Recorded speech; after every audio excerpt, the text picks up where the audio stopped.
All right, on the current road closures, so restricted area, residents only 130, 132, and the government road or beach road.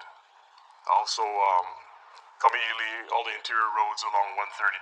Those are all residents only.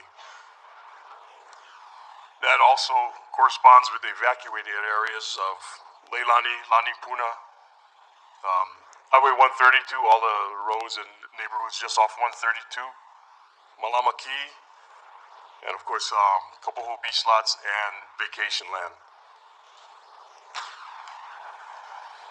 Last week, we had to, the mayor signed a mandatory evacuation order for Leilani. That was in response to multiple days of very hazardous rescues in that area, both putting residents and first responders at risk. And we were at the point that we weren't going to take that risk anymore.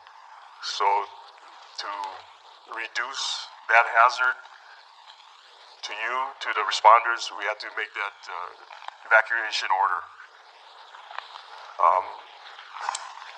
Other places might have the same effect or same order, depending on what kind of activity we get. As the fishers bounced around in the previous activities, so far it's been isolated to Fisher 8 for numerous days. But if things move and other populations are threatened, and it creates such a hazardous condition for residents and first responders, we may have to do that in those areas as well. I just want to make one note, something that was working against us during those rescues is that we do not do aerial helicopter evacuations at night. I understand Facebook information was going out where the person that needed to be rescued was staying in place because he thought the helicopters were coming.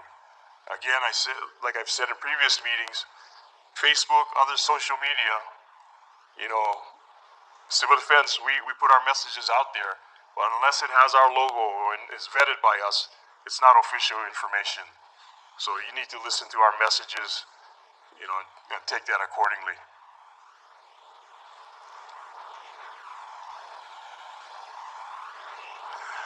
Well, we know that, as this event grows, that the neighboring communities are affected. One, we ask that they support what's going on if they can open up their houses, their properties, but be very patient because as a lot of roads close down, it limits access. So you see the increased traffic in your neighborhoods. Just be aware of what folks are going through and be a little bit more patient with them, with the whole situation. So on the roadways, evacuation routes, I'd like to bring up from State Department of Transportation, Don Smith.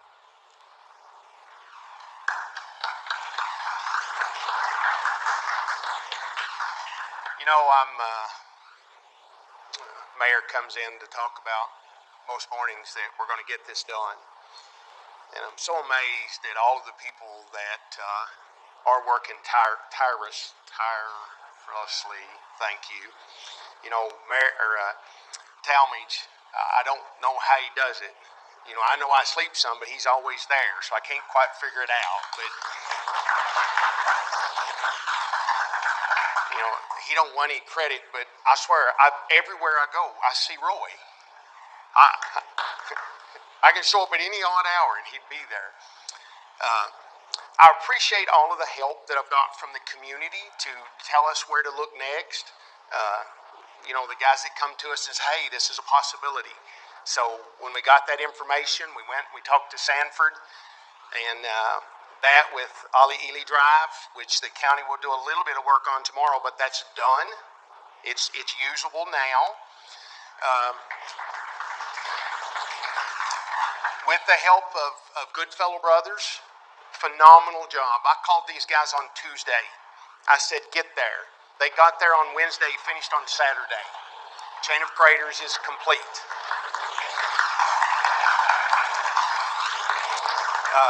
A lot of help from Central Federal Lands. They're helping from afar. They do got somebody on island. a lot of help from the National Park System to allow us to get in there and work with us. We had some lawyers from San Francisco, from our Attorney General's office, got the agreement done. It's in record time.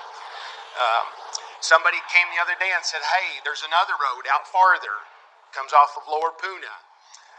I got some guys that went out there the other day and got started, and they got a GPS tracker, and you can see where they went.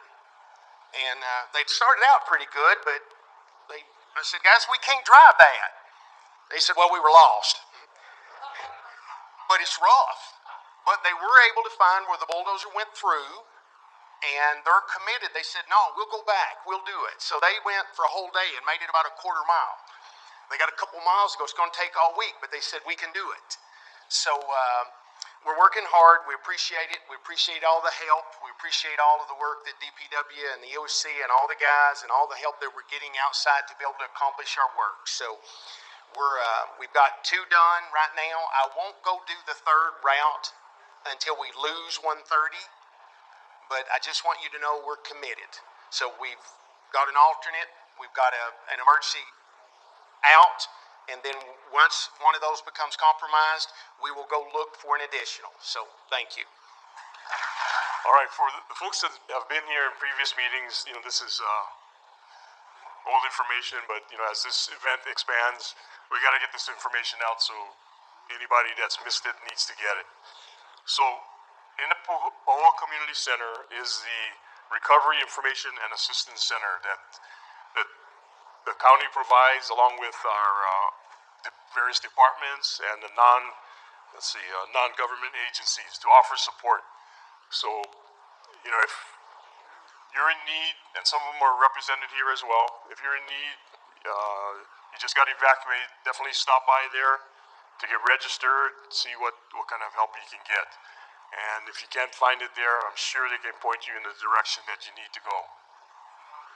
The hours are Monday through Friday, 9 to 3.